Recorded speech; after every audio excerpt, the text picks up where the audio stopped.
In episode number 375 of the Reasons I'm Broke podcast, we cover the Joker movie crossing the $1 billion mark. The massive week continued as well for the Release The Snyder Cut campaign, and we have the rest of the weeks and the reveals and what the fallout may be. And our comic book highlight this week is Batman White Knight presents Von Freeze #1. All of this and so much more on today's show.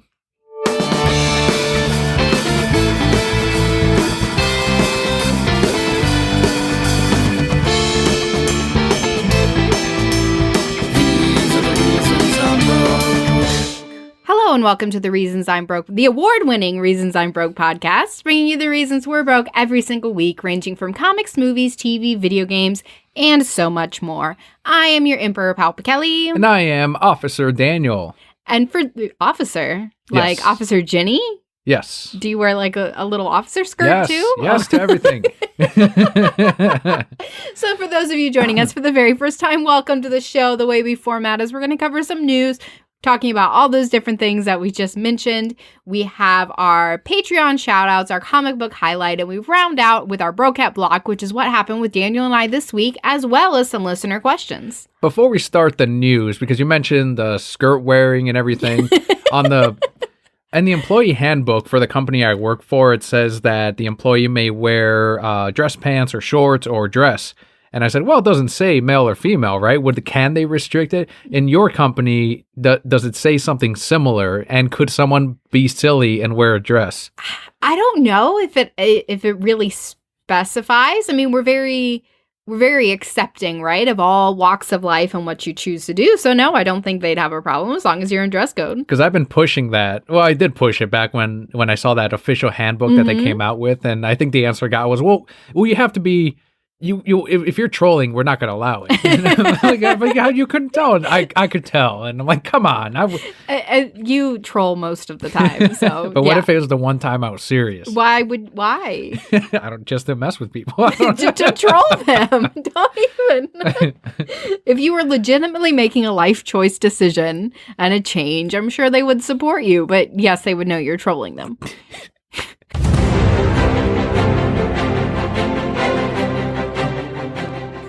Let's start the news this week with Dwayne "The Rock" Johnson. He revealed through his Instagram, and I believe on Twitter as well, the concept artwork as well as a release date for the Black Adam film. What did you think of the art? The art was cool. It looked like a traditional, almost New 52-ish Black Adam. It was as close to the modernization of the character that you can get, except, of course, it had The Rock's face on it, which he himself kind of sort of looks like some iteration of Black Adam. He's the character, he's the actor that all of these fan bases were fan casting as, no, he should not be Captain Marvel, he should be Black Adam instead. And he said that he decided that he wanted to be Black Adam, sure right? He did. And now the fan base is getting what they want. So this is the first look at what is going to be the Black Adam on the big screen in his own solo film. He did have this to say about the character, quote, "He's a rebellious, one-of-a-kind superhero who will always do what's right for the people, but he does it in his way. Truth and justice, the Black Adam way," end quote. What did you think of the look? I thought it was cool. Like, I mean, I agree with all the sentiments that you said. Yeah, it looked like New 52 Black Adam. I do kind of go against his quote here a little bit because I don't see Black Adam as a hero. Maybe for his people. Yeah, and that's what he's implying. And by him saying that he does it his way, his Black Adam justice, his branded truth, and it's all about protecting his country, protecting his nation, what they set up in Shazam already. And that version did have the hood in that little, I guess, history lesson for that movie that they had. So it does look like they're going to have that New 52 look. Even though this concept art doesn't have him with his hood up, it at least still supports that story of Black Adam simply being worried about the people around him. And I think that's going to be a strong message for a lot of people that kind of, I guess, a vigilante, but in the world of Captain Marvel. It's definitely going to make him a sympathetic villain, and I think he'll ultimately get to the point by the end where he is a villain, and maybe even his people see that, where he goes in with the best of intentions of, hey, I just need to protect the people I love, people in the city. And then he just takes it that one step too far. Mm-hmm. Almost like Superman Red Sun in a little bit, in Yeah. a little way. The artists that did this concept art for Black Adam were Jim Lee and Boss Logic, who collaborated on the project. I'm not a fan of Boss Logic, and I don't know, have you been following him at all? He got really big over... he's an artist that does a lot of photoshopping, and when people say, oh, I see this person as that superhero, he'll Photoshop them up and he'll put it up within 24 hours sometimes. And he made his name a lot through that. He did crossovers where he's like, okay, we have Robert Downey Jr. as Iron Man and Ben Affleck as Batman. What if we swap the costumes? And then he Photoshopped Ben Affleck as Iron Man and Tony Stark as Batman.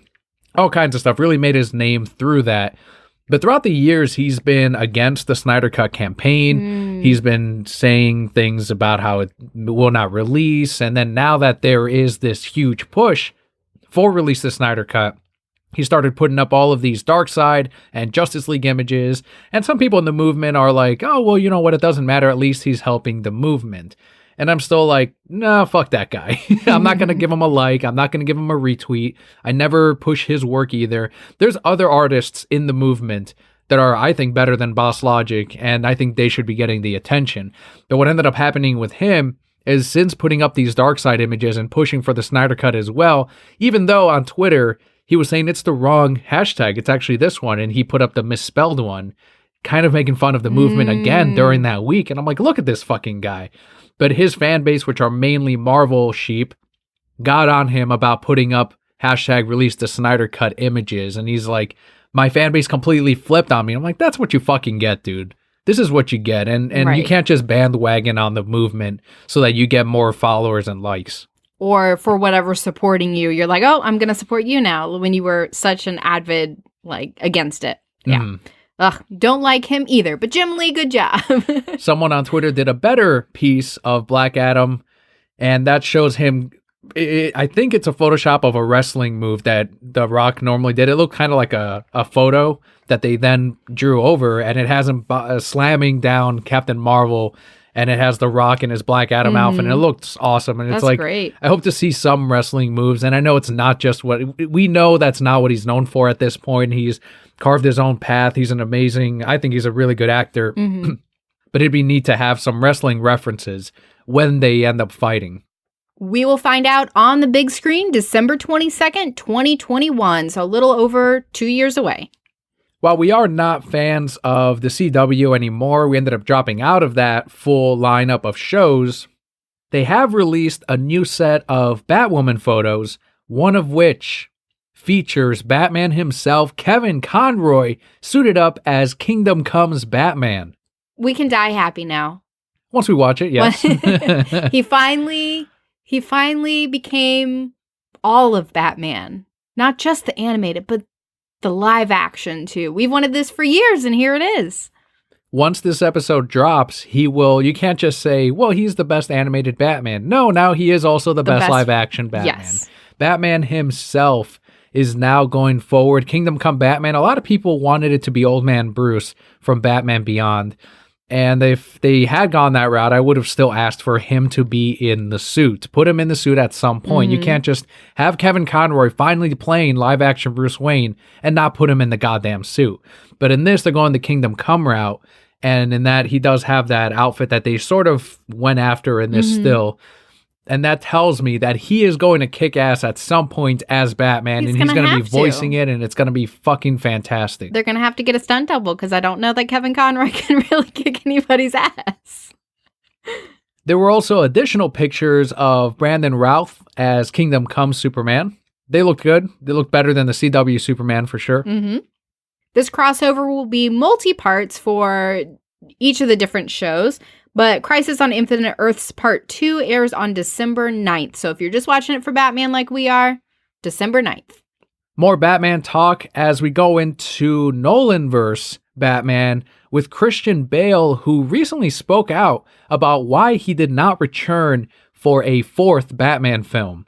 He said, quote, Chris had always said to me that if we were fortunate enough to be able to make 3, we would stop. Let's walk away after that, he said. Then, when they inevitably came to us and said, how about a number 4? I said, no, we have to stick to Chris's dream, which was always to do, hopefully, a trilogy. That's why Chris stepped away. After that, I was informed my services were no longer required. End quote. Do you think that last bit makes it sound as if he would have done it? he probably with enough zeros, right? Because as much as these actors believe in their directors and their vision and all that kind of thing, at the end of the day, this is still their job. So like if the manager from your store walks away and you believed in what they were doing, are you going to walk away too? And not that we have millions to back us up in what we do, right? Regardless, it does kind of make it sound like he would stay. But at the same time, I appreciate that he at least said we need to trust in Chris's vision. And I believe Chris did stay on as a producer for the Zack Snyder universe. Mm-hmm. But once they knew that they weren't going to have Chris Nolan return and have that version of Batman in the Man of Steel universe, they decided to go in a new direction and kind of really give the reins to Zack Snyder in creating his universe's Batman. And in past interviews, even, he said that Batman v Superman was kind of his backdoor way of making a Batman film, even though he was kind of stuck in this Superman world since he did such a good job with Man of Steel.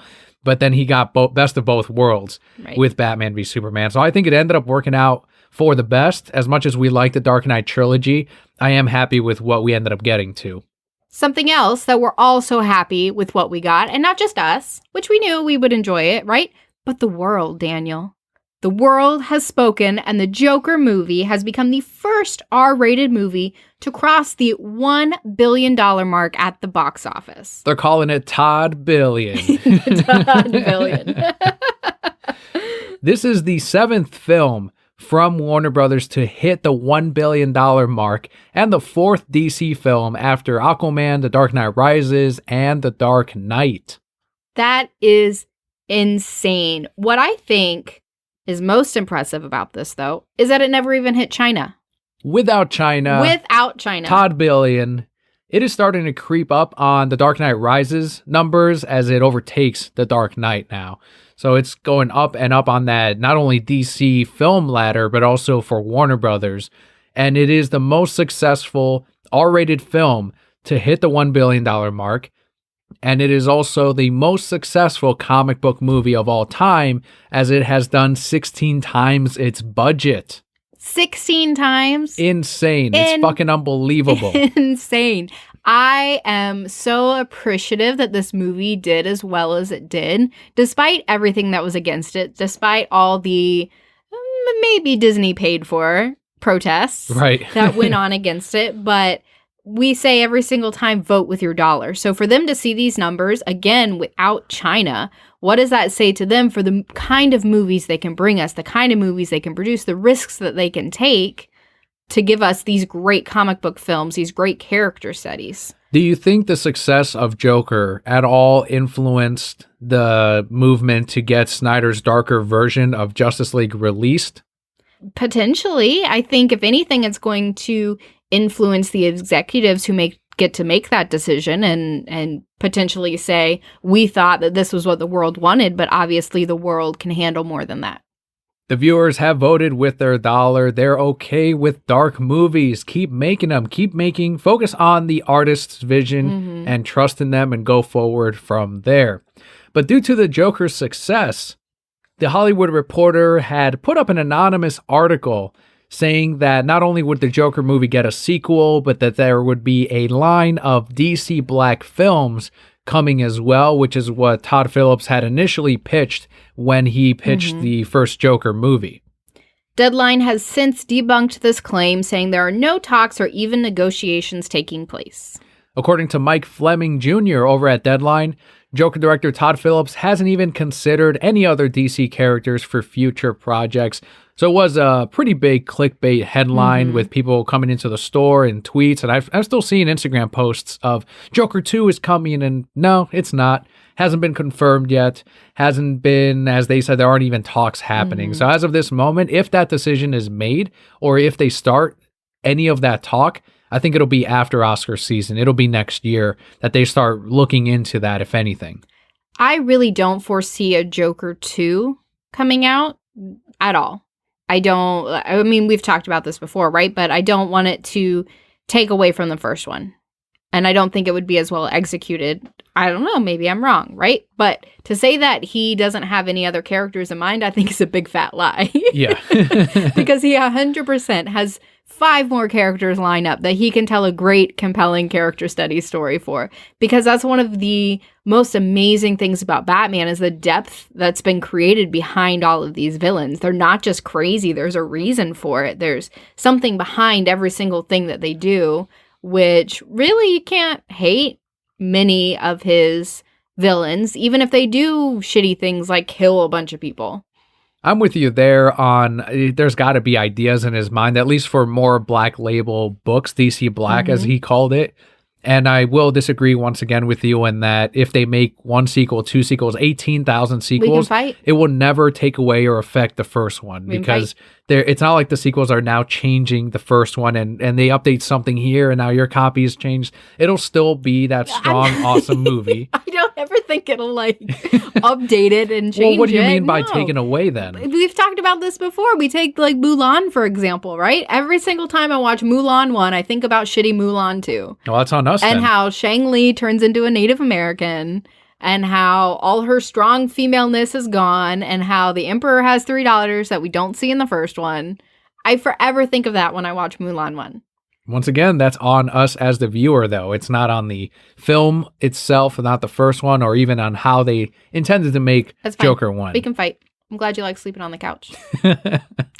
Let's head into the Snyder Cut campaign because a lot happened here. So much. I was getting updates every hour. We're still getting shit every day. Every day we're getting little bits of hints. And as of last week when we recorded, there were still several days left in the Snyder Cut campaign as Zack was going through these negotiations. Remind everyone what happened with this campaign, what we were pushing for. Because it was a lot. And I know we talked about it last week, but maybe not as in-depth as we could have. Yeah, last week it was about supposedly maybe there being something happening at Warner Brothers. And as we learned more and more, we found out that there were negotiations taking place between Zack and Warner Brothers. And they needed us to get the spike up even higher than ever that week. So there was that campaign from the movement, huge coordination from the people over on Twitter at RT Snyder Cut. And they put up a whole schedule on this day we're going to blast Batman, this day we're going to blast The Flash. But then they also educated all the Twitter users on don't put multiple hashtags because that does not spike the trending. Make sure to only use one hashtag. Make sure to put some text and not just the hashtag because, again, that won't trend the actual hashtag. So we all got very savvy with the Release the Snyder Cut hashtag and did get it trending. Not only did we trend it every single day of that week, each day, Zack was repaying the fan base with another still or another bit of information from the Snyder Cut of Justice League. And leading into the weekend, we started celebrating, of course, Batman, Superman, and then Release the Snyder Cut, the Justice League movie in general, on Sunday. And on Sunday is when we got the most tweets, most trending, the highest trend for Release the Snyder Cut, with over 750,000 tweets in that day. It was trending #1 worldwide, so much so that all of these celebrities, including ones that did not work on the DC Extended Universe, came out in support of the Snyder Cut. Now, that was on Sunday night. That was after the negotiations were wrapping up and they had stopped and something had happened. So what I think is that it was for the positive. He got a deal with Warner Brothers, and then that then trickled into the industry. And they also want to look like they're on the right side of history. So that's when you have these actors going, yeah, release the Snyder Cut. You're right. Do you think they all suddenly put that out just because it was trending worldwide at the highest trend ever? You get Gal Gadot, who has not said a thing about Release the Snyder Cut. Suddenly she puts up an Instagram and a Twitter post for the first time since Justice League came out. And it says hashtag Release the Snyder Cut. Ben Affleck, who is not pushing on Instagram or Twitter either, more than Gal Gadot, I suppose, but not really any more than that. And then he also tweets hashtag Release the Snyder Cut. Jason Momoa is still pushing like he always has. Same with Ray Fisher. So they're doing their thing. They're happy as can be. You have Black Manta from Aquaman also. He's like, it was before my time, before I got into the DC universe, but I think they should. Dave Bautista, who is working in Pedo Perv James Gunn's Suicide Squad movie now, also known as Nipple Joke, Turd Joke, fucking Guardians of the Galaxy. I don't fucking know his name anymore. I've blocked those goddamn movies.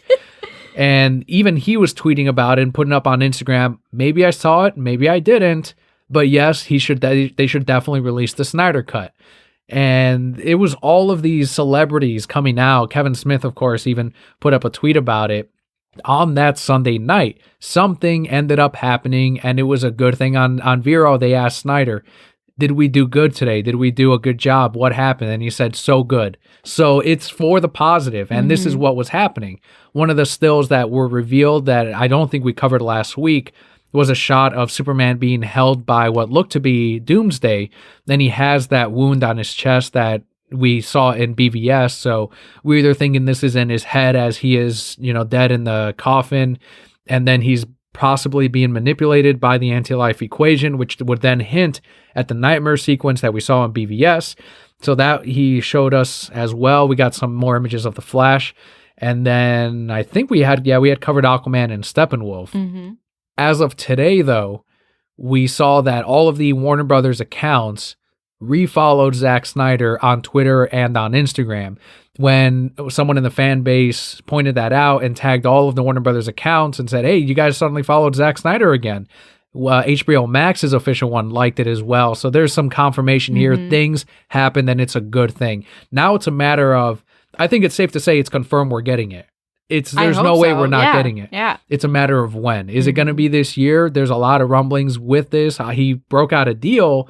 Some people are even rumoring, they're talking among themselves that the Snyder Cut of Justice League wasn't the only thing under negotiation, that we may possibly get more from Zack in the DC Extended Universe. I think that's a little bit more far off. I think we should focus on Release the Snyder Cut for now before we get excited about more. And by buying the film when it inevitably comes and pushing it and voting with our dollar, we would then be telling them we want more superhero movies from Zack. Don't just buy the film. Buy it for everyone you know. You know about the Alita Battle Angel thing? So that's another one that people want a sequel for, because it did end as not a cliffhanger, but as if there was going to be more in it. Right. And the Alita fan base was huge, and there was a lot going against it. There was the thing about the eyes being too big and anime-like, but then a whole bunch of nonsense. When the Blu-ray came out, they came out and one person bought a stack of them just to support it. Right. And he said, if you guys can afford it, do the same, give it to someone. And if they like it, ask them to buy a copy themselves and then pass it on. Else. Yeah. So I'm sure there's going to be similar campaigns to that, but on a tenfold level with Zack's cut of Justice League. There's going to be a whole campaign to support that as well, so that we tell Warner Brothers and thank them for releasing the original vision and supporting artistic integrity. Do you think that maybe we'll get something that's even more of Zack's vision than we would have initially because of how much we've pushed for it? It's possible that they would have put out a theatrical cut of Justice League, kind of like we got with BVS, and then we got the Ultimate Cut, which had so much more story in it. So I think, we are going to get more from this version of Justice League, because there's no way they're going, well, okay, make sure to cut it down to this many minutes. No, it's released. They're going to release it however he wants to. The length doesn't matter at this point, because it's not about getting as many tickets into the box office anymore like it was back when this movie came out 2 years ago. So I think it's going to be the full, there's not going to be an extended cut. It's going to be the Snyder Cut, and that is it. Amazing. Chills. You should have seen this guy's face every day he walked in. He's like, I have more Zack news. And then he was so excited. So hopefully I wouldn't be surprised if soon, right? Before Christmas, maybe even, that we get this, if it's as complete as they're saying it is. Who knows? And one of the things I also want to address is, because now we're seeing that narrative change, as we've pointed out in the past, of no, it doesn't exist. Then the naysayers were saying, yeah, but it's not complete. Then it changed to, well, they're never going to release it though. And now it's over to, it's still going to suck anyway.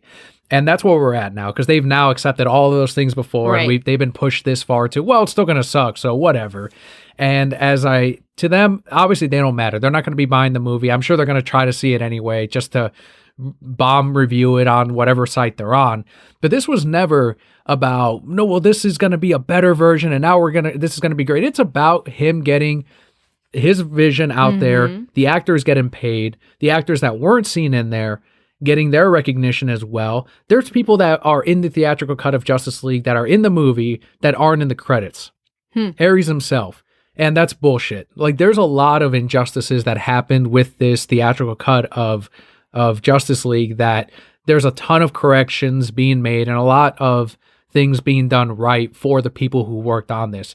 The quality of the concern of, well, maybe it'll be better. That's the last thing right now. It's about getting artistic integrity, getting the right person, getting their vision, getting people paid, getting people recognized, because some bad shit happened when that unfortunately released 2 years ago, and now the fan base and the filmmakers are doing right. One actor that we haven't really heard from, though, is Henry Cavill. Yeah, there's a lot of talk and rumor over why he did not put out any hashtag Release The Snyder Cut support on Instagram. Instead, when we were all waiting to see if he was going to be the last piece to fall, because all the other people that had social media put out hashtag Release The Snyder Cut, instead he put up an image of an interview in Men's Health magazine. Okay. And Henry Cavill in the magazine at least did address Superman. It's not the best thing, but it gives us hope as far as what his future is for the character and Warner Brothers. He did say, quote, "I'm not just going to sit quietly in the dark as all this stuff is going on. I've not given up the role. There's a lot I have to give for Superman yet. A lot of storytelling to do. A lot of real, true depths to the honesty of the character I want to get into. I want to reflect the comic books. That's important to me. There's a lot of justice to be done for Superman. The status is, you'll see." End quote. I think that is promising. It's a good thing. I will tell other fellow members of the movement that focusing too much on, well, he wants to get paid over the others, he's under contract negotiations to get more money, and he's not really interested in the cut, and all of this rumoring and how he doesn't get along with the other cast members, put all of that aside, because we don't have any confirmation on that. And we should instead celebrate the fact that we've all but been confirmed to be getting the Snyder Cut of Justice League. And another image did come out from Zach on Vero, which showed Gal Gadot doing the voiceover for the history lesson. And that had a very early rendered shot of Darkseid Uxas from that history lesson. And we've since gotten a much more rendered image of Darkseid almost a year ago now, it feels like. But the timestamp of that voiceover was over 2 years ago when they were working on it. And a lot of people suspect that the reason why he's putting out these images that are from 2 years ago, unfinished work, is because the putting out an image from the actual finished cut of his Justice League would then break all kinds of legal shit. Of course, I'm sure. So putting up the unfinished stuff is like legally okay because it's not technically the finished cut of the movie. So we're getting more of that. And from there, people figured out what point of the movie the history lesson was supposed to be in as opposed to theatrical cut. We now know that the history lesson was going to be during that arrow being shot by I forgot which character it was. It wasn't, oh no, I think it was Wonder Woman's mom, right? I think so. And she has shot it as a signal to Wonder Woman. Diana, yeah. And when it lands in that temple, that's when she would have discovered the history lesson and then told it to Bruce in the bunker when he was working on, I believe, the Batwing at that point. Instead of them going around the lake during the reshoots that Joe Whedon did with Cyborg kind of listening on the side and them not noticing. But yeah, this history lesson was supposed to be a lot longer than what we got. And that's a neat thing that he also shared because we then got about a year ago, again, a more complete image of Darkseid. So that's also telling us that a ton more got finished as time went on. And even Jason Momoa hinted at that when he was doing that interview about 2 weeks ago of, oh, you don't think Zack could have finished it after Justice League came out? And then he kind of stayed quiet. Right.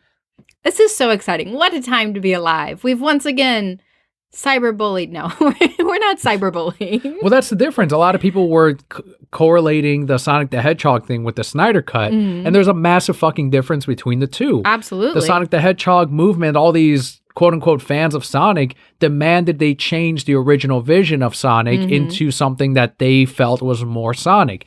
We're the complete opposite. We're saying they changed the artistic vision, give us the original vision that they aimed for and that we wanted. And obviously the ones that we were supporting with our money with BVS and Man of Steel and Suicide Squad. We like that direction, or at least Snyder's direction of where these movies were going, and they ended up derailing it. The Sonic fan base ended up derailing it themselves. They were the Joe Whedons. They were the Warner Brothers post BVS. They were the ones doing what Warner Brothers instead did. And I will say once again, they better be there in the fucking theater to support that movie, because that's what they fucking asked for. When Justice League came out, we said the same thing. These fucking bloggers that wanted it to be like Marvel had better be there on fucking Justice League. You better go see Shazam as well and all these. And they didn't. So what's that going to tell you about Sonic? I don't think the ticket sales are going to be all that different now that they spent that money on redesigning the character. No, but that's the fucking really difference not. Between these two. They're in complete opposite directions. I saw a thing on my Facebook the other day where they showed exactly how much it cost them to change the way that Sonic looked in this movie and to go back and everything. And it's more than the initial budget, supposedly, on this thing that I saw. Or it raised the budget twice as much, something like that. I don't know. So their point was, yeah, you better go and support this if that's what you fought for. But at the end of the day, I don't think they're going to make that money back. I saw that same article. Someone said that it had cost them about $40 million to redesign the character. Since then, someone on the inside said it's actually closer to $5 million. It didn't cost them a whole lot more. But again, you better be out there and don't just say, oh, well, I'm glad they changed it. Go out to the fucking ticket because they changed it because of your fucking ass. You're all those people making memes out of that goddamn original design had better be there to watch this new fucking design. We were talking about it here on the show and we're like, yeah, it looked great. We were going to be there day one. Now they ended up caving to these fucking whiners that demanded change from the original vision. And it's like, I can't support that. I can't support what is now Justice Sonic. I don't know how you can call this thing. It's ridiculous. And the director had to go on Twitter and say, I'm sorry. It's like, don't fucking apologize, man. I would be fucking pissed if I were you. That's fucking bullshit. They changed your original vision by caving into this. It's crazy. But it is what it is. Again, if you complained about it, go see Sonic if that's what you wanted to see changed. But let's move on from all of that with some comic book news. Writer Tom Taylor will be returning to the world of Deceased with a 3-issue miniseries titled Deceased Unkillables. So this miniseries is going to focus on the villains that are still on Earth, like Deathstroke and the Red Hood. Slight spoilers for the final issue of Deceased. The heroes end up leaving Earth and the Green Lantern Corps quarantine Earth so that it doesn't leak into the rest of the universe. And I actually thought it was going to end with the battery getting corrupted and then the rest of the lanterns also, being zombies, and then it spreads to the rest of the universe. It didn't end up ending like that, but anyone that's still on Earth now has to survive with all of these citizens and heroes and villains infected. So I think that's a cool story because it's like, all right, yeah, who was still left on there? People like Red Hood, people like Deathstroke forced to work together. I think that's a really neat idea. And you're keeping Tom Taylor on. So it's the original writer of Deceased 1 through 6. I think it's going to do just as well. And they're also going to bring back the horror movie homage variants as well as the zombie-fied DC heroes. I think it's such a smart move because that world that they created was so incredibly intriguing. So yeah, even though the majority of Earth, or what's left of Earth, is gone and off rebuilding wherever, we still have all these stories that we can tell. And maybe Batman busts out of his zombie-ness because he would, right? He would, yeah. But you're still going to get to see your favorite heroes and villains, I'm sure. Even if they're still zombie-fied, they're going to make an appearance. And you're going to be like, oh, shit. I figured out the anti-life equation with the anti-death one. What the hell? Where'd you do that? In my mind. He would. He'd be a zombie for a little bit and then bust out of it. Batman his way out of the disease. Yeah. Just fights it. And then he walks up to people. He's like, Omega 7, whatever. Gives the code and they all snap out of it too. That'd be great. Did you give the date yet for the miniseries? I have not. This will be released April 2020. So 6 months away? Yeah, probably in about 3 previous catalogs. We'll see it on there. But if your local comic shop has a list of non-solicited items, you can probably tell them to just throw it on there. And once it gets solicited, they'll put you down for the 3-issue miniseries of Deceased Unkillables. But with that, we do wrap up all of our news for the week, and we can move into our Patreon shoutouts, our thank yous, to all of you who make the show possible.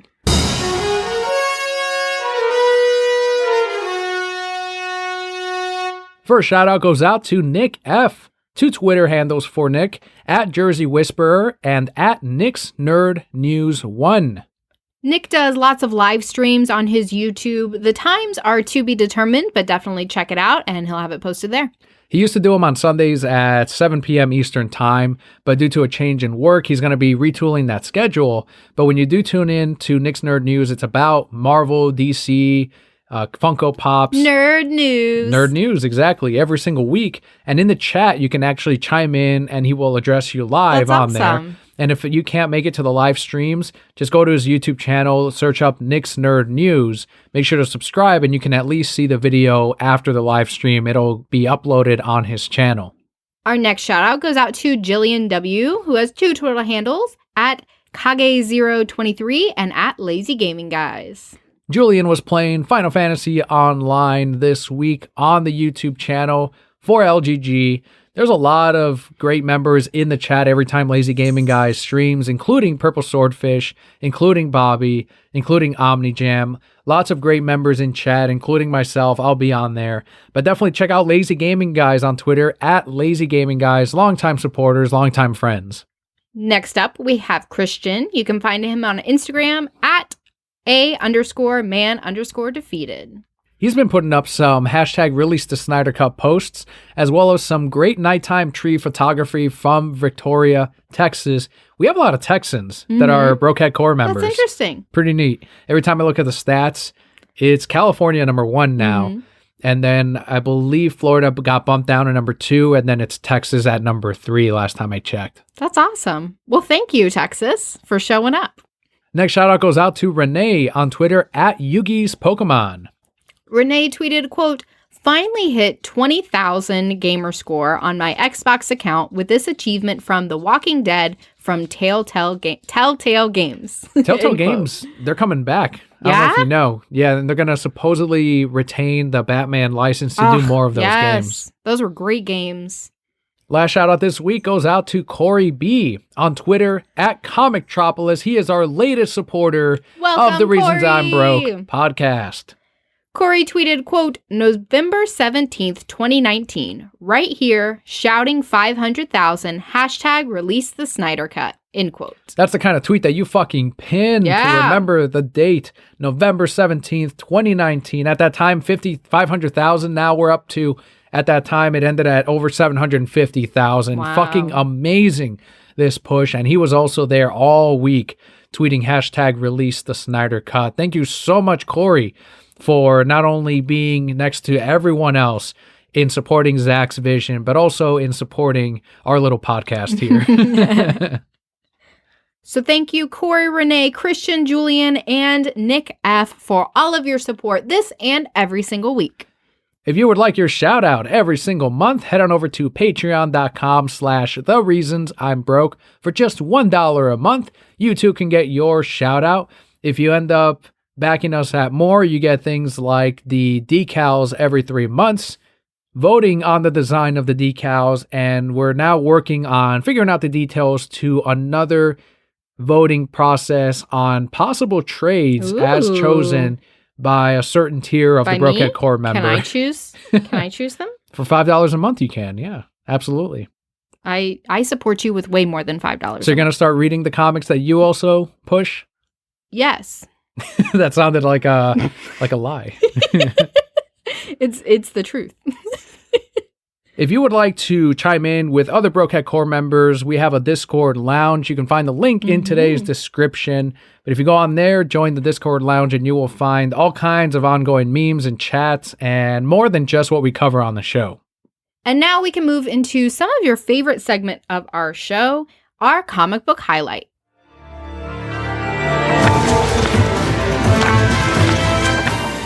This week, we have a one-shot spinning straight out of the world of Batman White Knight with Batman White Knight Presents Von Freeze #1. This is written by Sean Murphy with art by Klaus Janson, and the colorist is Matt Hollingsworth. This one-shot does take place before the end of White Knight. It's also before Curse of the White Knight, so At the very end of the issue, Sean Murphy said that this is kind of considered like a deleted issue or an extra issue that he wasn't unfortunately able to fit into that first volume of White Knight. But this kind of gives us the background on his version of Mr. Freeze and how it ties into some World War II Nazi weaponry. And that's kind of how they explain some of the tech that he has in which he uses to help out the Waynes, but also in some weaponry too. I really enjoyed this. I thought it gave a great different take on Mr. Freeze and his background and how he got to where he is, but additionally created a really great story between him and Nora. And I think by the end of it, you find that they're even stronger than they were in the beginning. It was a reinvention of that relationship between Victor and Nora, and something that we haven't seen before. Anytime they mess with that origin, I do get very apprehensive because I like the animated series so much, and they themselves gave Mr. Freeze, who at the time I think was Mr. Zero from the comic books, a really compelling story and a sympathetic one that resonated and ended up winning them an Emmy Award for that episode. And then I believe Robin's Reckoning also ended up winning one a season later. But with this one, it's not romantic in any way. It's more of a family member rather than... Or do they hint that it's romantic? I choose to believe that it's romantic. They kind of leave it up to the viewer, right? Or the reader. Going into the TV, right? No, they leave it up to the reader a lot. But I kind of feel like, especially at the end, it just kind of confirmed for me that it turned into something romantic, even if it wasn't at the beginning. I think I would have to go back and flip through the older volumes, older issues of that first White Knight, just to see how they had set up Mr. Freeze. I know that there was a lot of controversy in the story about how the Waynes may have been built on Nazi money. But then when you read like this one shot, for example, you see that there was a huge separation between Mr. Freeze's family and the Nazi regime, including his dad, who wasn't really for the ideals that the Nazis had, but instead he was doing it to protect his family. Protect his family and to advance the cryogenics in a way. He never wanted to weaponize it, but if he didn't comply, then they would be going after people like his best friend, which you do see took a father figure for Victor instead of his actual biological one. Overall, I felt like they did the character of Mr. Freeze justice. You can tell they really put a lot of time into reinventing his backstory and really kind of making him his own person, right? I don't feel that you really needed any other background about Freeze to enjoy this, and they didn't rely too heavily on previous buildings of Mr. Freeze to have this character come forth. Would you say this is essential reading to these two volumes, or would you have been fine without it? I didn't even remember Mr. Freeze was in the other ones. So obviously I think you would have been fine without it, but it does give more to the character and to the background. And you find out a little more about Bruce and his parents too. If you're going to go in a reading order for this one shot, I would read the full first run of White Knight, then this one shot, and then Curse of the White Knight, because it doesn't seem like, yeah, we're jumping into the present with a portion of Curse of the White Knight with Batman and Harley Quinn, but I think it would still read better if you read it right after White Knight. And now we can talk about me, or rather the Broquette blog, which is what happened with Daniel and I this week, as well as listener questions. First question this week comes from Twitter user @DCUFanFam. Quote, internet/mail comic boxes seem to be switching to a pre-order discount instead of a pull list discount, where you pre-order 2 months in advance and prepay for your comics. Do you think this type of system would or would not work for a... I'm guessing flat. It says FLGS, but maybe Figs, because he's a big action figure collector. Oh, okay. Why or why not? End quote. I think you'd run into the same problems that I'm guessing comic book pull lists for online shoppers run into, where if your credit card gets declined, then your comics are then going to not be delivered that month. And by the time, when and if you get a proper credit card up, maybe you'll have those books still waiting for you, or maybe not. It really depends on the retailer. And a lot of them will say, well, it's a declined card. And based on the nature of the business, you know that most people will not go back and actually re-up their card. They'll end up it's usually a sign of money problems. And I know cards obviously expire and all of that, but in my experience, at least at a comic shop with certain mail order subs, you don't see them again after their credit card ends up getting canceled, and even after you've communicated with them and all of that. And usually you get the whole, well, yeah, I'll eventually get a new credit card and I'll call you guys back. That's when you're like, all right, well, until that happens, let's clear the file. So I think that's going to happen with figurines as well, or any type of business, whether it's a food delivery one, it can be anything. So I have no experience in running that kind of business because most of my business is from in-store, brick and mortar business, local shoppers, people in the area, and attracting those that are out of town using social media. Like, yeah, maybe they're 30 minutes or an hour away and you can get them to come out to the store and pick up that pop that isn't available near them, or that variant, or that comic book, whatever it may be. And that's what I'm more focused on. Do you think you see any problems with this type of model? I do, but I think that's why he goes on to say that they're moving away from just what's on your pull list and into a pre-order discount. So when you pre-order it and you prepay for it 2 months in advance, then you get your discount. Gotcha. And I think, yeah, that is a better way to go. And I think it would work for figurines as well, because then you're not running into they're charging them ahead of time. So it's not like you wait 2 months and now suddenly their card is canceled and now you don't get your product and I can't charge you for it.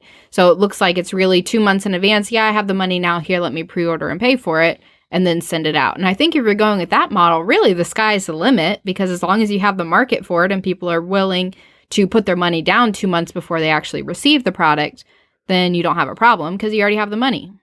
Yeah, that portion of the business does work. I know we do a pre-order discount as well for Funko Pops and figurines, where normally the discount is crap to retailers, especially to local comic stores, because if you're someone like Walmart or Target and you're ordering in bulk, you're going to get the maximum discount because you're ordering so many of those figures. But a local comic book store, we get a smaller percentage of discount for that product, much less than what we get from comic books.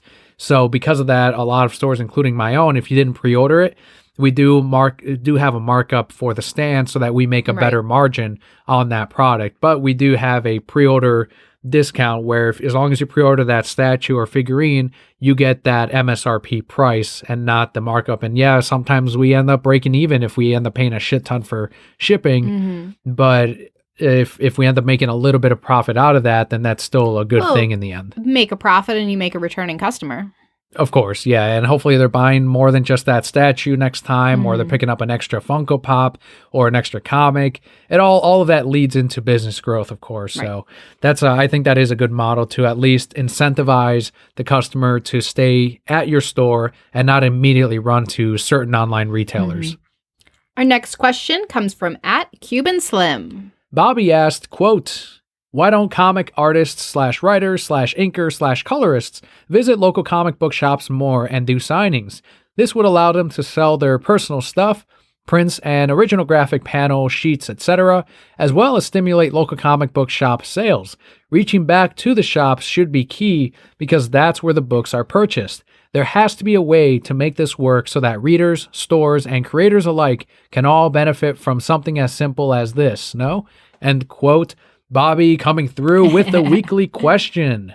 You probably have more insight on this than I do. My initial thought would be maybe doing it in that kind of setting isn't always the safest or more effective for them. In a convention, it's a little bit different because it's a place designed specifically for that, and it can be a little more difficult in a comic shop. Maybe there's also something in their contract that says they can't really do that. Maybe they just don't want to. I don't know. So I can definitely answer this one because anytime we have a signing at the store, it's from a local independent artist. And it's more of all right, we provide the space, the table, we'll push the event for you, or you can have a table at our free comic book day event. And we asked, and you can sell your pages, your artwork, your books, or whatever. We don't get a cut of that, but we ask in return that you do, free head sketches for kids, something to kind of make that event special. And that's where we get our return. We'll even do store credit even for coming out and doing those things, and they get to sell their stuff. But as far as these big name artists and writers, people like Midtown that end up having, Snyder on there and Tom King and all of them, that's something that they are paying those artists for their travel, for their stay. And anytime we have asked also artists, they want to get compensated for all of those things. And what ends up happening, and what we've seen in the past when we have had a big name come by the store and have their signing or have their book on there, they make their sales from the books. People come in with the books that they've already bought or they already own. They get them signed, and the shop doesn't get any extra sales because of it. So they're getting figurines and books and stuff that's already bought. And even if they bought it at our store, there's not an additional sale being made to make up for us paying and putting up these artists and writers. We end up losing money on a lot of these signings if it's someone big, because we have to pay for their stay and their food and all of that. So that's the main reason why more comic stores don't do that. Someone like Midtown that will then have an exclusive variant by that artist or that writer can afford to do those things because they have a huge online store that a lot of people throughout the country end up getting books from if stuff is missed or out of print or they, slept on a certain series. But a local comic store simply cannot afford to bring these huge names on there. Sometimes we'll get lucky and we'll have someone local who is willing to, I'm in the area, sure, I'll do a signing, but it's incredibly rare. I've tried with Jimmy Palmiotti and Amanda Connor, but they're just constantly traveling the circuit. They live out in Tampa, which is still a 3-hour drive from Central Florida, so not really feasible even for them. Those were some great questions, though. Thank you, Bobby and DCU Fam for sending them over to us. If you guys have a question that you want us to answer, send it over to our Twitter at Reasons I'm Broke, and we may read it on the next show. What's been going on with your week, Palpa Kelly? Stressed. I can tell, yeah. I have a lot going on. So I mentioned last week that I got some pretty great news through work, and I'm making a transition, but that's a lot of thinking and background that goes into that. So I'm still kind of doing twice the work this and next week until I really get into my new situation and begin even more stressful work there. I'm also coming to the end of my semester at school. So it's like, here's 5 assignments today from all 3 of your classes. And I just kind of bit off more than I could chew with 3 classes. So just trying to stay focused on what's in front of me. And I'm grateful for your help watching The Little Man so I can get a few minutes to myself here and there and just kind of decompress and learn how to just kind of roll through everything that's going on. But regardless, the weather's been great here this week. So we spent a lot of time outside and in the sun and enjoying that. And I still really love what I do compared to where I was before. So I'm very excited, but overthinking everything right now. Yeah, and that's something that I was trying to walk through this with you is overthinking these things, because we all do it. Everyone does it, especially if you're in a management position. It's insane. You really go nuts. But thinking about the new situation you're going to be in when you can't really do anything about it yet does you no good. We're all our worst enemies. we're there to bring ourselves down. It's really weird because our head is just insane and crazy. So that's kind of something we got to try to always kind of recognize, put away, and leave, because it's not going to do us any good now. But I know Jared, he likes the Leo updates. So we got to make sure we hit the Leo updates. Oh, this child. He's adorable. He's just so cute. He's developing more every single day. He's making me laugh with all his little 2-year-old antics. Trying to think of an event this week. He got his flu shot, the second part of it. He did. He only cried for a second. I took him by myself. He was watching some Cocomelon. She stuck him and he was like, meh. And I'm like, you're fine. And he was like, meh. And that was it. It was over. Then we went and got a smoothie and walked around, and yeah, he did great. What's he going to get for the holidays? Ooh, we bought him a tricycle, but it's one of those cool tricycles where it's got the big handle on the back so that we can guide him for right now, and then he'll grow into it as he gets older. Because that's what you got to do with kids. You always buy something they can grow into, because they're going to outgrow it in 5 seconds. But then he got a little Paw Patrol helmet to go with it, and he's getting a Paw Patrol potty seat, because I am tired of changing them poopies. They're not fun, especially when, what's the most number of poopies he's had in a day? Like 3? 4. 4? He had 4 the other day. As we always say, how does that much shit come out of that little body? I don't even know. My parents ask me all the time, they go, what are you feeding him? I go, I don't know. What are you feeding him? For me, we ended up putting up the holiday lights this week because next weekend there's going to be Black Friday weekend, and then we're in December all of a sudden, and then the holiday season starts. So if we didn't get the lights up this week, they would never get up. And yeah, while I was putting up the lights around the window, someone was like, "Oh, already decorating." And I'm like, listen. You want to come decorate in 2 weeks for me? Because I don't want to be decorating in 2 weeks. Because if we didn't put up the holiday lights, someone would inevitably ask, "Oh, no Christmas lights? Right. Nothing here?" So whatever, got them up, got all the decorations up. They're knocked out. Now I can focusing on the upcoming Black Friday, which is yet another thing of like, I prepared as much as I can. Just wait till it happens. Just wait till it gets here. Schedule is done. I know when I'm supposed to be here. On that day, I'll worry about Black Friday. Until then, I'm pretty well stocked. I've got another thing of reorders this weekend that I'll put in. And then based on what we sell, we'll kind of gauge what's going to be the hot thing. Last year, people kept asking for Fork Night Funko Pops. And we completely sold out of them. Fork Night? That's what a parent called it. And that's what Al told me a lot of his friends call it. So that's what it is. It's Fork Night. Okay. And we have a shit ton of My Heroic Academics pops as well. So hope to sell through all those. And Dragon Ball Z, so much Dragon Ball Z. I hope people want Dragon Ball this holiday season, because if not, fuck. So much Dragon Ball. Got to clear all that shit out. But yeah, I mean, it's going to be fun. I like the holiday season, even though I'm working retail in the holiday season, but it's also not Walmart or Target, and nothing against people that work in those places, but I've been there by working at GameStop. And I have to remember that as hectic as it will get at the comic store, I've gone through worse. Not even worse, but like tougher times. So this isn't quite that level. I'll be fine. I am very much looking forward to working for a company where I get Thanksgiving and Christmas off this year. I was talking to somebody about it and realized I haven't had Christmas off in 10 years. And so having that opportunity to just not have to worry about it, right? Schedule's going to be done. People are going to be there. They don't need me. And that's a nice feeling to have. Couple things that I'm personally looking forward to is on December 10th, Once Upon a Time in Hollywood comes out on 4K and the Blu-ray. I already have my copy pre-ordered, and we'll be getting that on day one. And then the Joker film, I can't remember if that's also going to be before the holiday season, but I have that pre-ordered too. But Once Upon a Time in Hollywood is going to be one on 4K. Eric ended up giving us a tip that on Apple Podcasts, they had the 9-film Medea collection on Apple sale. Movies? What did I say? Apple Podcasts. Oh, well, yeah, iTunes or whatever. Apple whatever. On Apple Movies, they had all those for $20. That's amazing. And I tagged Vudu because I don't buy through Apple Podcasts because you can't really watch it on the TV. I don't know how. I just use Vudu. I mean, our TV has an Apple TV app. Oh, I didn't know that. Yeah. Well, I can look into that and do it that way. But I like everything on Vudu because that's where you redeem your digital codes when you buy the physical release. So I tagged Vudu and I said, hey, man, if you guys end up matching this, I'll buy the Medea collection. That shit is funnier than the MCU. Those are better movies than the MCU. I love most of the MCU films. So 9-film collection, $20. Hope that goes on sale during the Black Friday or Black Monday, whatever, Cyber Monday, all of that. I'm going to keep an eye on that. And if you guys happen to come across that, let me know. Send me a tweet because I need to get that on Vudu. I need my Medea.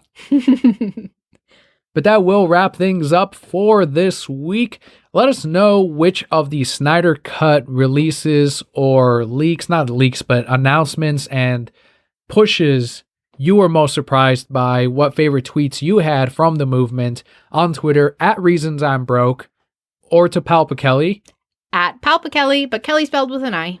I always forget to mention that. Kelly with an important. I. Thank you very much for tuning in this and every single week. I've been Officer Daniel. And I am Emperor Palpa Kelli. And Brokehead Core. All will be well.